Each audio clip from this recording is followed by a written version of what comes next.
Congress party అధికారంలోకి వచ్చిన 16 నెలల్లో బీఆర్ఎస్ కార్యకర్తలపై సోషల్ మీడియా యాక్టివిస్టులపై ఫాల్స్ కేసులు పెడుతున్నారనే విమర్శలు ఆర్ఎస్పీ గారు చేస్తున్నారు. నాతో పాటు ఆర్ఎస్పీ గారు ఉన్నారు. 16 నెలల్లో ఫాల్స్ కేసులు పెడుతున్నారు, మా కార్యకర్తలపై కేసులు పెడుతున్నారు, సోషల్ మీడియాలో ఎవరైతే యాక్టివ్గా పనిచేస్తున్నారో వాళ్ళ మీద కేసులు పెడుతున్నారని మీరు ఆరోపిస్తున్నారు. ఏం జరుగుతుంది అసలు? ఆరోపించడం కాదు, వాస్తవాన్ని ప్రజల ముందర పెడుతున్నా. ఆరోపించడం అంటే నా దగ్గర ఆధారాలు లేవు, నా దగ్గర బొచ్చడు ఆధారాలు ఉన్నాయి. వాస్తవాలు నిజంగా బీఆర్ఎస్ పార్టీ కార్యకర్తల మీదనే కేసులు అవుతున్నాయి, ఆ సోషల్ మీడియా యాక్టివిస్టుల మీదనే కేసులు అవుతున్నాయి, నిజాలను ప్రజలకు చెప్పిన జర్నలిస్టుల మీద కేసులు అవుతున్నాయి. కానీ అబద్ధాలను ప్రతిరోజు కూడా దయ్యాల్లాగా రోజు మరి ప్రజల ముందర పెడుతూ మరి అబద్ధాలను నిజంగా చేయడానికి ప్రయత్నం చేసి మంచి మనుషులను చెడ్డ మనుషులుగా చిత్రీకరించే ప్రయత్నం చేసి ఘోరంగా అవాస్తవాలను ప్రచారం చేస్తున్న కాంగ్రెస్ పార్టీ సోషల్ మీడియా మీద కానీ బీజేపీ పార్టీ సోషల్ మీడియా మీద కానీ ఇంతవరకు ఒక్క పోలీస్ కేసు కూడా కాలేదు. మరి ఫెయిర్నెస్ ఎక్కడుంది? రాజ్యాంగం ఇచ్చిన ఆర్టికల్ 14 ప్రకారం సమానత్వం ఎక్కడున్నది ఇక్కడ? అంటే బాధితులు అంటే కేవలం కాంగ్రెస్లే బాధితులా? రేవంత్ రెడ్డి ఒక్కడేనా ఈ రాష్ట్రంలో బాధితుడు? ఇంకెవరు బాధితులు లేరా? సో అందుకొరకు ఈ నిష్పక్షపాత వైఖరి లోపించినందువల్లనే మేము ఈరోజు ఈ ప్రెస్ కాన్ఫరెన్స్ పెట్టాల్సి వస్తుంది. ఇందాక కూడా మీరు డ్రగ్స్ కేసులు, స్మగ్లింగ్ కేసులు పెడుతున్నారు. సంబంధం లేని కేసులు ఎట్లా పెడతారు పోలీసు అధికారులు?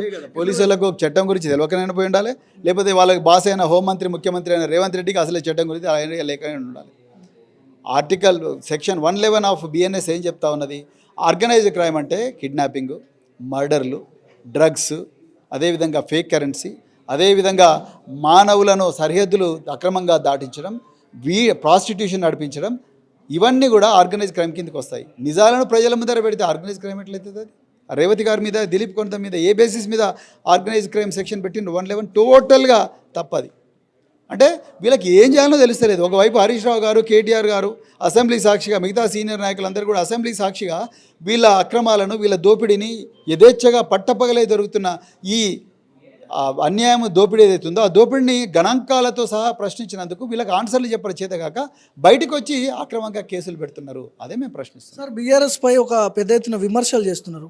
కొన్ని యూట్యూబ్ ఛానళ్ళకి కోట్ల రూపాయలు ఇచ్చి ఇట్లాంటి రైతులతో కావచ్చు కొంతమందితో తిట్టిస్తున్నారనే ప్రచారం చేస్తున్నారు కాంగ్రెస్ పార్టీ నుంచి. మీరు ఎట్లా ఖండిస్తారు దాన్ని? మా దగ్గర కోట్ల రూపాయలు లేవు, ప్రచారం చేయాల్సిన అవసరం లేదు. జనాల వాళ్ళ బాధ ఎవరొచ్చి వింటారా అని వాళ్ళు అనుకుంటున్నారు. ఆ క్రమంలో మేము జనాల మధ్యలో ఉన్నాం, నీళ్ళలో చేపలాగా జనాల మధ్యలో ఉన్నాం కాబట్టి జనాలు వాళ్ళ కోసం మాకు చెప్పుకుంటారు. ఎందుకంటే జనాల బాధ అయినట్టు ఎవరు అడియాలి?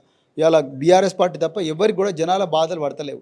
ఎంతసేపు వాళ్ళ పైసలు ఎట్లా సంపాదించుకోవాలి, కోట్ల రూపాయల డీల్స్ ఎట్లా చేయాలి, ఫైల్స్ ఆపేసి ఏ విధంగా డబ్బులు సంపాదించాలి, ఈ సంపాదించిన డబ్బులను ఏ విధంగా ఢిల్లీకి అప్పచెప్పాలి, లేకపోతే మాఫియా గ్యాంగులకు ఇచ్చి వాటిని మళ్ళీ ఎక్కడెక్కడ ఇన్వెస్ట్ చేయాలి, ప్రజల భూములు అక్రమంగా ఎట్లా గుంజుకోవాలి, అసైన్డ్ భూములను అగ్రిమెంట్ ఎట్లా చేయించుకోవాలి, అగ్రిమెంట్ చేయించుకొని ఆ భూములను మళ్ళీ నా పేరు మీద ఎట్లా చేయించుకోవాలి, జనాల భూములను ఎట్లా కబ్జా చేయాలి, అలైన్మెంటు ఆర్ఆర్ రోడ్డు ఎట్లా అలైన్మెంట్ ఎట్లా మార్చి నా భూముల నుంచి పోయేటట్టుగా వచ్చి నా భూములకు రేట్ ఎట్లా పెంచుకోవాలి, అది చేస్తున్నారు. ఈరోజు వాళ్ళు చేస్తున్న పనులు అవి. మీరు కూడా పోలీస్ బాస్గా పనిచేశారు గతంలో. సంబంధం లేని కేసులు పెట్టొచ్చా పోలీస్ అధికారులు? పెట్టకూడదు భయ్. రైట్స్ ఉంటాయా? అంటే కోర్టులు కొట్టేస్తాయి. మన హరీష్ రావు గారి మీద పెట్టిన కేసులు కొట్టేయలేదా? మన కేటీఆర్ గారి మీద పెట్టిన కేసులు కొట్టేయలేదా? కోర్టులు కొట్టేస్తాయి. కానీ అంత దూరం ఎందుకు పోవాలంటే నేను అంత దూరం ఎందుకు పోవాలి? 16 నెలల్లో మేము ఎట్లాంటి తప్పులు చేయలేదు, అన్నీ మంచిగానే చేసుకుంటూ పోతున్నాము. కక్ష సాధింపులే చేస్తే మీరందరూ కూడా ఎవరు బయట తిరగరు, జైల్లో ఉంటారని చెప్పి అసెంబ్లీ వేదిక చెప్తున్నాడు ముఖ్యమంత్రి. ఏం చేస్తారు? ఇక జైలు గురించి తెలిసింది ముఖ్యమంత్రి, మాకైతే జైలు గురించి పెద్ద తెలియదు. ఇంకా ఆయన జైల్లో ఎవరు పోతారు, ఎందుకు పోతారు, అక్కడ ఎవరు ఉంటారు, ఏం చేస్తారు అనేది ముఖ్యమంత్రికే బాగా తెలుసు.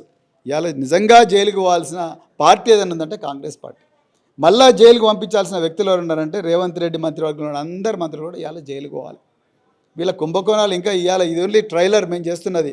రాబోయే రోజుల్లో వీళ్ళ కుంభకోణాలు స్టెప్ బై స్టెప్ ఇది ఆధారాలతో బయట పెట్టబోతున్నాం. ఇదే తెలంగాణ భవన్ వేదిక. అప్పుడు ప్రజలు నిర్ణయిస్తారు ఎవరు జైలుకు పోవాలి, ఎవరు బయట ఉండాలి. గతంలో చిన్న కేసులో, డ్రోన్ కేసులో 16 రోజులు రిమాండ్ చేశారు నన్ను.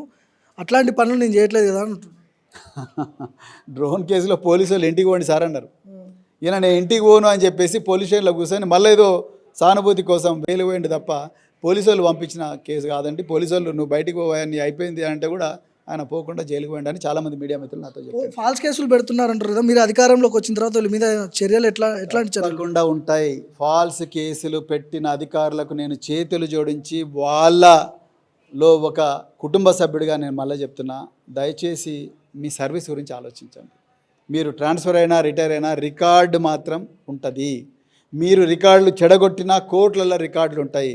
మీరు అక్రమంగా కేసులు పెడితే రేపు బీఆర్ఎస్ ప్రభుత్వం అధికారంలోకి వచ్చిన తర్వాత ఒక ట్రిబ్యునల్ ఏర్పాటు చేయబడుతుంది. ఆ ట్రిబ్యునల్లో అక్రమంగా కేసులు పెట్టిన అధికారుల మీద చర్యలు ఉంటాయి. First point. రాజ్యాంగబద్ధంగా చట్టబద్ధంగా ప్రజల ప్రయోజనాలే పరమావధిగా పనిచేసే ఆఫీసర్లను గుండెల్లో పెట్టుకొని కాపాడుకుంటాం. బీఆర్ఎస్ పార్టీకి ఫేవర్ చేయాల్సిన అవసరం లేదు. ప్రజల ప్రయోజనాల పరమావధి కూడా ప్రజలకు న్యాయం చేసే ఆఫీసర్లకు ప్రమోషన్లు ఉంటాయి, వాళ్ళకు మెడల్స్ కూడా ఉంటాయి.